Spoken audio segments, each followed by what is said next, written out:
നമസ്കാരം. അല്ല, ഇതാരാ വന്നിരിക്കുന്നത് എന്ന് നോക്കൂ. നമ്മുടെ സ്വന്തം രാഹുൽ കുൽസിത മാൻകുട്ടൻ. പീഡനക്കേസൊക്കെ കഴിഞ്ഞ് മാന്യതയുടെ മേലങ്കി അണിഞ്ഞ് എങ്ങോട്ടാണ് ഈ വരവ്?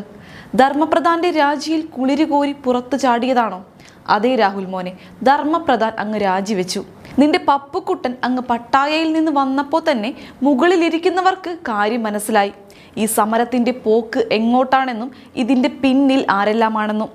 തൻ്റെ രാജിയിൽ ഈ കോലാഹലങ്ങൾക്കൊരു പരിഹാരമാകുമെങ്കിൽ മാന്യതയുടെ നിറകുടമായ താങ്കളെപ്പോലെ പിടിവിടാതെ പിടിച്ചിരുന്ന അധികാരത്തിൻ്റെ അപ്പകഷ്ണത്തിൽ കടിച്ചു തൂങ്ങിക്കിടക്കാൻ അദ്ദേഹം തയ്യാറായില്ല. അഭിമാനത്തോടെ പടിയിറങ്ങി. അല്ല, ഇത് സംബന്ധിച്ച് സംസാരിക്കാൻ താങ്കൾക്ക് എന്ത് അർഹതയാണുള്ളത്? പഴയ കഥകളൊന്നും ഇവിടെ ആരും മറന്നിട്ടില്ല.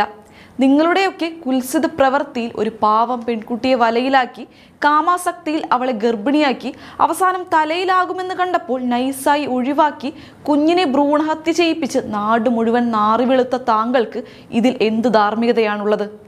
നിങ്ങളുടെ പ്രിയ നേതാവ് VD സതീശൻ പോലും ഇറങ്ങിപ്പോകാൻ ആവശ്യപ്പെട്ടിട്ടും പാലക്കാട്ടെ അമ്മ പെങ്ങന്മാരെ നാണം കെടുത്തി ആ MLA സ്ഥാനത്ത് ഉടുമ്പ് പിടിച്ചതുപോലെ കടിച്ചു തൂങ്ങിക്കിടന്ന നിങ്ങൾക്ക് ഇതിനെക്കുറിച്ച് സംസാരിക്കാൻ എന്ത് അവകാശമാണുള്ളത്? ഈ ചെറിയ ഗ്യാപ്പിലൂടെ നൈസായിട്ടൊന്ന് ഇറങ്ങി കളിക്കാമെന്ന് കരുതിയെങ്കിൽ അത് വെറും പാഴ്മോഹം മാത്രം. ഇവിടെ ആത്യന്തികമായി വിജയിച്ചത് നരേന്ദ്രമോദിയും ധർമ്മപ്രധാനും തന്നെയാണ്. തെറ്റൊന്നും ചെയ്യാതിരുന്നിട്ടും രാജ്യത്തിൻ്റെ സമാധാനത്തിനും കുട്ടികൾക്കും വേണ്ടി ഇത്തരമൊരു മാതൃകാപരമായ നിലപാടെടുക്കാൻ ഒരു യഥാർത്ഥ രാജ്യസ്നേഹിക്ക് സാധിക്കൂ. ധർമ്മപ്രധാന് ശരിക്കും അങ്ങോട്ട് അറിയില്ലെന്ന് തോന്നുന്നു. വിധ്വംസക ശക്തികൾ ആളിക്കത്തിക്കാൻ ശ്രമിച്ച ആ സമരത്തിയിൽ ഇന്ത്യൻ യുവത്വം കത്തിയെരിയരുത് എന്ന അദ്ദേഹത്തിൻ്റെ രാഷ്ട്രീയ പക്വതയാണ് ഇവിടെ കാണാൻ കഴിയുന്നത്. കുട്ടികളെ മുൻനിർത്തി ചുടുചോര തളിക്കാനുള്ള പ്രതിപക്ഷത്തിന്റെ എല്ലാ ഹീനമായ തന്ത്രങ്ങളും ഇവിടെ പാടെ തകർന്നു വീണിരിക്കുകയാണ്. രാജ്യവിരുദ്ധ ശക്തികൾ ഇന്ത്യൻ യുവത്വത്തെ അട്ടിമറിക്കാതിരിക്കാൻ വിദ്യാഭ്യാസ മന്ത്രി പദവിയിൽ നിന്ന് രാജിവെച്ച ധർമ്മേന്ദ്ര പ്രധാൻജിക്ക് അഭിനന്ദനങ്ങൾ. തെറ്റൊന്നും ചെയ്യാതിരുന്നിട്ടും ഇത്തരമൊരു വലിയ മാതൃക കാണിക്കാൻ അദ്ദേഹത്തിന് മാത്രമേ സാധിക്കുമായിരുന്നുള്ളൂ. ABVP കാലം മുതൽ അദ്ദേഹത്തിന്റെ രാഷ്ട്രീയ സത്യസന്ധതയും അടിയുറച്ച നീതിബോധവും അടുത്തറിഞ്ഞവർക്ക് ഈ തീരുമാനം ഭയപ്പെടുത്തുന്ന ഒന്നല്ല, മറിച്ച് അദ്ദേഹത്തിന്റെ മാന്യതയുടെ തെളിവാണ്. പെട്രോളിയം മന്ത്രിയായിരിക്കെ ഉജ്ജ്വല യോജനയിലൂടെ കോടിക്കണക്കിന് ദരിദ്രർക്ക് വെളിച്ചമെത്തിച്ചതും രാജ്യത്തിന്റെ ഊർജ്ജ മേഖലയെ അടിമുടി മാറ്റിയെഴുതിയതും അദ്ദേഹത്തിലെ ഭരണാധികാരിയുടെ മികവാണ്. രാജ്യത്തിന്റെ വിദ്യാഭ്യാസ രംഗത്തെ വിപ്ലവകരമായി മാറ്റിയ ദേശീയ വിദ്യാഭ്യാസ നയം നടപ്പാക്കുന്നതിലും അദ്ദേഹം വഹിച്ചിട്ടുള്ള പങ്ക് വളരെ വലുതാണ്. ഭാരതീയ ജനതാ പാർട്ടിയുടെ ഏറ്റവും കരുത്തുറ്റ നേതാവായി പൊതുമണ്ഡലത്തിൽ ഇനിയും സജീവമായി അദ്ദേഹം ഉണ്ടാകും. ഇവിടെ തിളക്കമാർന്ന വിജയം നേടിയിരിക്കുന്നത് കുട്ടികളോടൊപ്പം തന്നെ നരേന്ദ്രമോദിയും ധർമ്മേന്ദ്ര പ്രധാനുമാണ്. രാജ്യത്തിന്റെ അഖണ്ഡത തകർക്കാൻ നോക്കുന്നവരുടെ മുഖത്തേറ്റ ശക്തമായ പ്രഹരമാണിത്. രാഷ്ട്രീയ എതിരാളികൾ എന്തൊക്കെ കള്ളക്കഥകൾ മെനഞ്ഞാലും ജനങ്ങളുടെ മനസ്സിൽ മായാത്ത മുദ്ര പതിപ്പിച്ച ധർമ്മേന്ദ്ര പ്രധാന്റെ പ്രതിച്ഛായയെ ഒരു ചുക്കും ചെയ്യാൻ അവർക്കാവില്ല. രാജ്യത്തിന്റെ പുരോഗതിക്കും ഉന്നമനത്തിനും വേണ്ടി അഹോരാത്രം പണിയെടുക്കുന്ന ഒരു യഥാർത്ഥ ജനനായകനാണ് അദ്ദേഹം. വിദ്യാഭ്യാസ മന്ത്രി എന്ന നിലയിൽ രാജ്യത്തിന്റെ ഭാവി തലമുറയെ വാർത്തെടുക്കുന്നതിൽ അദ്ദേഹം കാണിച്ച ദീർഘവീക്ഷണം സമാനതകളില്ലാത്തതാണ്.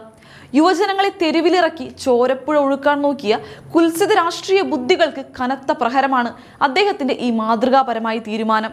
അധികാരം കയ്യിൽ വെച്ച് അതിൽ തന്നെ ഒട്ടിപ്പിടിച്ചിരിക്കുന്ന രാഷ്ട്രീയക്കാരുടെ ഇടയിലാണ് ധർമ്മേന്ദ്ര പ്രധാൻ തന്റെ ധാർമ്മികതയുടെ വില തെളിയിച്ചു കാട്ടിയത്. ഒരു ചെറിയ വിവാദത്തിന്റെ പേരിൽ രാജ്യത്തിന്റെ സമാധാന അന്തരീക്ഷം തകർക്കാൻ പാടില്ലെന്നുള്ള അദ്ദേഹത്തിന്റെ വിശാലമായ ചിന്താഗതിയാണ് ഇവിടെ വിജയം കണ്ടിരിക്കുന്നത്. ABVP പ്രവർത്തകനായി തുടങ്ങി രാജ്യത്തിന്റെ ഉന്നത മന്ത്രിപദങ്ങൾ അലങ്കരിച്ച ഈ നേതാവിന്റെ ചരിത്രം ഏത് രാഷ്ട്രീയ നിരീക്ഷകനെയും അത്ഭുതപ്പെടുത്തുന്നതാണ്. ഒഡീഷൻ മണ്ണിൽ നിന്നും ഉയർന്നു വന്ന് ഭാരത രാഷ്ട്രീയത്തിന്റെ നെടും തൂണുകളിൽ ഒന്നായി മാറിയ ധർമ്മേന്ദ്ര പ്രധാൻ എക്കാലത്തും പാർട്ടിയുടെ കരുത്തുറ്റ ആയുധമാണ്. സാധാരണക്കാരുടെ കണ്ണീരൊപ്പാൻ നടപ്പിലാക്കിയ പദ്ധതികൾക്കെല്ലാം പിന്നിൽ അദ്ദേഹത്തിന്റെ കഠിനാധ്വാനമുണ്ട്. പെട്രോളിയം രംഗത്ത് വിപ്ലവകരമായ മാറ്റങ്ങൾ കൊണ്ടുവന്നപ്പോൾ രാജ്യത്തെ കോടിക്കണക്കിന് കുടുംബങ്ങളുടെ അനുഗ്രഹമാണ് അദ്ദേഹത്തിന് ലഭിച്ചത്. ആ സത്യസന്ധതയുടെയും ജനക്ഷേമത്തിന്റെയും പേരിലാണ് അദ്ദേഹം ഇന്നും ജനഹൃദയങ്ങളിൽ വാഴുന്നത്.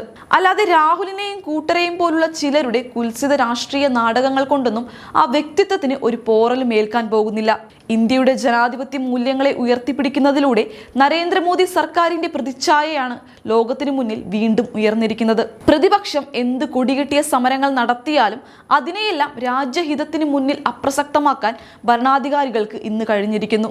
ഇന്നത്തെ രാഷ്ട്രീയ സാഹചര്യത്തിൽ ഇത്രയും ധീരമായ ഒരു തീരുമാനമെടുക്കാൻ ധർമ്മേന്ദ്ര പ്രധാൻ അല്ലാതെ മറ്റാർക്കാണ് കഴിയുക? എതിരാളികളുടെ എല്ലാ കുതന്ത്രങ്ങളെയും കാറ്റിൽ പറത്തിക്കൊണ്ട് അദ്ദേഹം ഉയർന്നു നിൽക്കുന്നത് സത്യത്തിന്റെയും ധർമ്മത്തിന്റെയും പാതയിലൂടെ മാത്രമാണ്.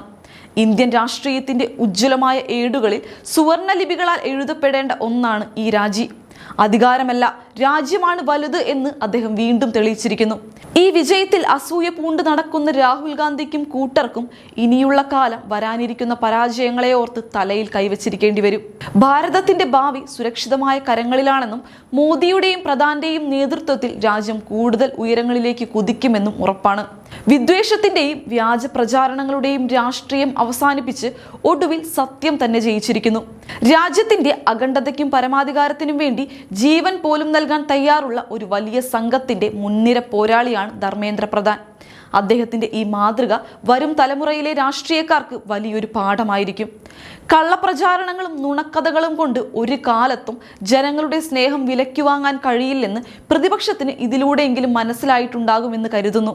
ഭാരതീയ ജനതാ പാർട്ടിയുടെ സൽപ്പേരിന് കളങ്കം വരുത്താൻ നോക്കിയവരുടെ മുഖത്തേറ്റ അടിയാണ് ഈ സംഭവം. എന്തായാലും രാഹുലെ, ഇനിയെങ്കിലും വെറുതെ വായ നോക്കി നിൽക്കാതെ സ്വന്തം കോൺഗ്രസ് പാർട്ടിയിൽ എന്താണ് നടക്കുന്നത് എന്ന് പോയൊന്ന് നോക്ക്. അവിടെയുള്ള നിങ്ങളുടെ സ്വന്തം ആളുകൾ പോലും നിങ്ങളെ പൂർണ്ണമായും മറന്നു കഴിഞ്ഞു. പിന്നെ എന്ത് ഊളത്തരമാണ് താങ്കൾ ലോകത്തോട് വിളിച്ചു പറയാൻ ഇവിടെ വന്നിരിക്കുന്നത്? സ്വന്തം വീട്ടിലെ കാര്യം നോക്കാൻ ഗതിയില്ലാത്തവൻ നാട്ടുകാരെ ഉപദേശിക്കാൻ ഇറങ്ങിയിരിക്കുന്നു. നിങ്ങളുടെയൊക്കെ ഈ കോപ്രായങ്ങൾ കണ്ട് ചിരിച്ചുമടുത്ത് ജനം ഇതിനകം തന്നെ നിങ്ങളെ ചവറ്റുകുട്ടയിൽ എറിഞ്ഞു കഴിഞ്ഞു. ഇനി ഇവിടെ വന്ന് വെറുതെ വായളന്നിട്ട് ഒരു കാര്യവുമില്ല. ധർമ്മേന്ദ്ര പ്രധാന്റെ യശസ് ഇനിയും വാനോളം ഉയരുക തന്നെ ചെയ്യും. അതിൽ യാതൊരു സംശയവുമില്ല. രാജ്യം മുഴുവൻ ഉറ്റുനോക്കുന്ന ഒരു വലിയ രാഷ്ട്രീയ വിഷയത്തിൽ വന്ന് മൂക്കിൽ കയറി അഭിപ്രായം പറയാൻ ആരാണ് ഏൽപ്പിച്ചിരിക്കുന്നത്? അല്പൻ അർഹതയില്ലാത്ത കസേരകളിൽ കയറിയിരുന്ന് കാട് കയറി വർത്തമാനം പറയുമ്പോൾ നിങ്ങളുടെയൊക്കെ യഥാർത്ഥ മുഖം കേരളത്തിലെ ജനങ്ങൾ തിരിച്ചറിയുന്നുണ്ട്. സ്വന്തം പാർട്ടിക്കാർ തന്നെ ഈ നന്മ മരത്തെ മൈൻഡ് ചെയ്യാതെ നടക്കുമ്പോൾ ഇവിടെ വന്ന് വലിയ വർത്തമാനം പറയുന്നതിന്റെ ഉദ്ദേശം എന്താണെന്ന് എല്ലാവർക്കും അറിയാം. മാധ്യമങ്ങളുടെ മുന്നിൽ വന്ന് വലിഞ്ഞു കയറി നിന്ന് സ്റ്റേറ്റ്മെന്റ് ഇറക്കാൻ നോക്കിയാൽ മുൻപ് ചെയ്ത കള്ളത്തരങ്ങൾ മൂടിവെക്കാൻ പറ്റുമെന്ന് കരുതരുത്. പണ്ട് മുതൽക്കേ ഒരേ കുഴിയിൽ കിടന്ന് ഉരുണ്ട് കളിച്ചവർക്ക് പരസ്പരം അറിയാമെന്നുള്ളത് കൊണ്ട് ഈ പൊറാട്ട് നാടകങ്ങൾ ഒന്നും ഇവിടെ ചെലവാകാൻ പോകുന്നില്ല.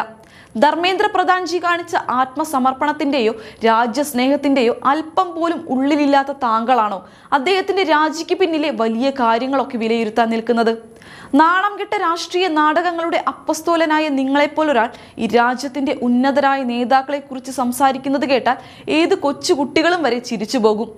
ചെയ്യാവുന്ന നെറുകേടൊക്കെ ചെയ്തു നടന്ന് അവസാനം എന്തൊക്കെയോ വിളിച്ചുകൂവി ആളാകാൻ നോക്കുന്ന ഈ കുൽസിത രാഷ്ട്രീയ തന്ത്രങ്ങൾ ഇവിടത്തെ അടുപ്പിൽ വേവില്ല. രാജ്യത്തിന്റെ പേരിൽ കണ്ണീരൊഴുക്കുന്നതായി നടിക്കുന്ന താങ്കളുടെ നാടകം പൊളിഞ്ഞു വീണിട്ട് വർഷങ്ങളായി. ഇനി എത്രയൊക്കെ തൊലിക്കട്ടി കാണിച്ചാലും ജനങ്ങൾ നിങ്ങളെ അധികാരത്തിന്റെ പടിക്ക് പുറത്ത് നിർത്തിക്കഴിഞ്ഞു. മോദിയുടെയും അമിത്ഷായുടെയും കരുത്തുറ്റ നേതൃത്വത്തിൽ ഭാരതം ഓരോ ദിവസവും പുതിയ ഉയരങ്ങളിലേക്ക് കുതിക്കുമ്പോൾ അതിനെ തടയാൻ നോക്കുന്ന നിങ്ങളുടെയൊക്കെ നുണക്കഥകൾ കാറ്റിൽ പറന്നു പോകും. രാജ്യത്തിന്റെ വികസനത്തിന് വേണ്ടി രാപ്പകലില്ലാതെ പണിയെടുക്കുന്ന യഥാർത്ഥ നേതാക്കളെ ചെളിവാരി എറിയാൻ നോക്കുന്ന ഈ കുൽസിത ശ്രമങ്ങൾ എക്കാലത്തും പരാജയപ്പെടുക തന്നെ ചെയ്യും. ഒടുവിൽ സത്യവും ധർമ്മവും മാത്രമാവും വിജയിക്കുക. അതുകൊണ്ട് സ്വന്തം പാർട്ടിയുടെ ശവപ്പറമ്പിൽ പോയി വിലാപം നടത്തുന്നതാണ് താങ്കൾക്ക് കൂടുതൽ ചേർച്ചയെന്ന് ഓർമ്മിപ്പിക്കുന്നു. അപ്പോൾ പാതാളത്തിൽ എങ്ങാണ്ടോ പോയി ഒളിച്ചിരുന്ന് കരയുന്ന ഈ സാമൂഹിക പ്രതിബദ്ധതയുള്ള പുണ്യാത്മാവിനോട് നിങ്ങൾക്ക് എന്താണ് പറയാനുള്ളത്? എന്താണെങ്കിലും കമന്റ് ചെയ്യുക. മറ്റൊരു വിഷയവുമായി നമുക്ക് വീണ്ടും കാണാം. നന്ദി.